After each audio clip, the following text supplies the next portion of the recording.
नमस्कार। कान की हड्डी गलने या कोलेस्टिटोमा का एकमात्र इलाज है मैस्टॉइडेक्टमी नाम का ऑपरेशन। माना कि अनसेफ सीएसओएम या मध्य कान के खतरनाक किस्म के इन्फेक्शन को जड़ से खत्म कर देने वाला यह ऑपरेशन बहुत बड़ा और कॉम्प्लिकेटेड होता है, पर घबराएं नहीं, अनुभवी ईएनटी सर्जन इसे आराम से कर सकते हैं। आइए सवाल जवाब के माध्यम से मैस्टॉइडेक्टमी ऑपरेशन के बारे में जानें। मैस्टॉइड किसे कहते हैं? मैस्टॉइड हमारे कान के पीछे स्थित जालीदार हड्डी का नाम है।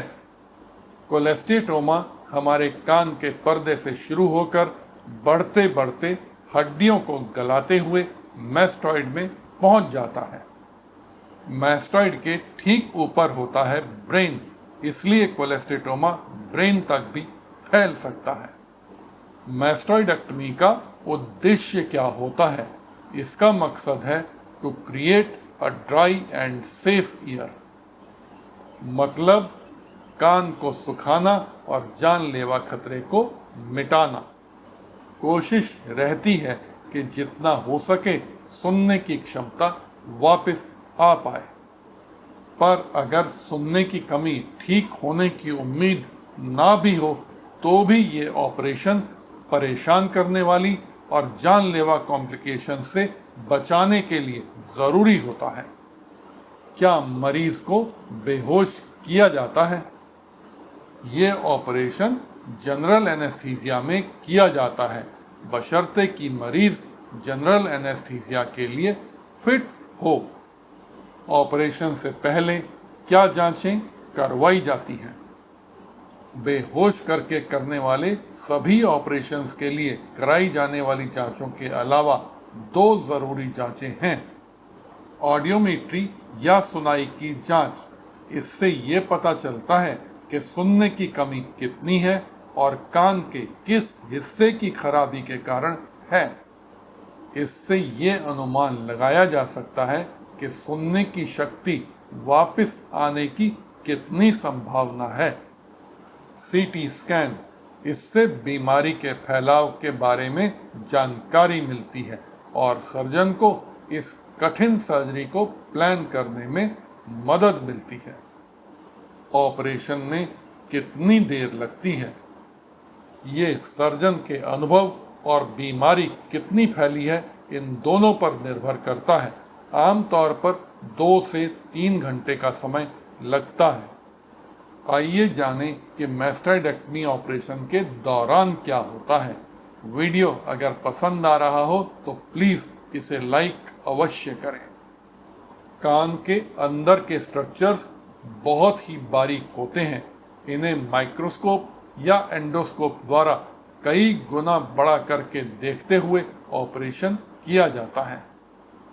मैस्टॉइड के गले हुए हिस्से को ड्रिल द्वारा धीरे धीरे 1-1 मिलीमीटर करके बड़ी ही सावधानी से हटाया जाता है। कान के पर्दे के खराब हिस्से को और मध्य कान की सुनने की बारीक हड्डियों के क्षतिग्रस्त हिस्से को भी निकाला जाता है। बीमारी को जड़ से पूरी तरह निकालने के बाद समय आता है रिपेयरिंग का। सुनाई की हड्डियों को ज़रूरत के अनुसार रिकॉन्स्ट्रक्ट किया जाता है ताकि मरीज बेहतर सुन सके। नया पर्दा भी लगाया जाता है जिसे टिम्पैनोप्लास्टी कहते हैं। मेरा कान के पर्दे के ऑपरेशन वाला वीडियो भी अवश्य देखें। विशेषकर ऑपरेशन की तैयारी और बाद की बातें दोनों ऑपरेशन में एक जैसी होती हैं। हाँ, मैस्टॉइडेक्टमी के बाद 1.5 महीने तक सर्जन के पास जाकर रेगुलर चेकअप करवाने और ज़रूरत हो तो कान के अंदर की सफाई करवाने की ज़रूरत होती है। ऑपरेशन के बाद वे कौन से लक्षण हैं जिनके होने पर तुरंत अपने डॉक्टर से संपर्क करना चाहिए?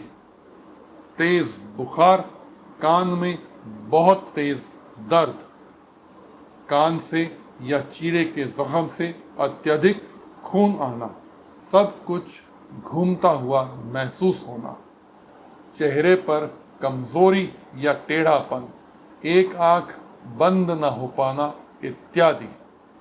मैस्टॉइडेक्टमी के क्या कॉम्प्लिकेशंस हो सकते हैं? घाव में इन्फेक्शन, घाव से खून आना, चक्कर आना, स्वाद में बदलाव, लीकेज ऑफ CSF मतलब ब्रेन में मौजूद फ्लूइड या द्रव्य का कान से लीक होना, कान के रास्ते गुजरती हुई फेशियल नर्व को चोट पहुंचने के कारण आधे चेहरे की कमजोरी, सुनने की कमी का बढ़ना, टिनाइटस इत्यादि। पर इन कॉम्प्लिकेशंस के डर से ऑपरेशन न करवाना बिल्कुल भी ठीक नहीं होगा, क्योंकि अनसेफ CSOM के बढ़ने पर बीमारी के कारण भी यही दिक्कतें होती हैं और जान तक जा सकती है। मेरा कान के ऑपरेशन के बाद सावधानी विषय पर भी वीडियो अवश्य देखें। धन्यवाद।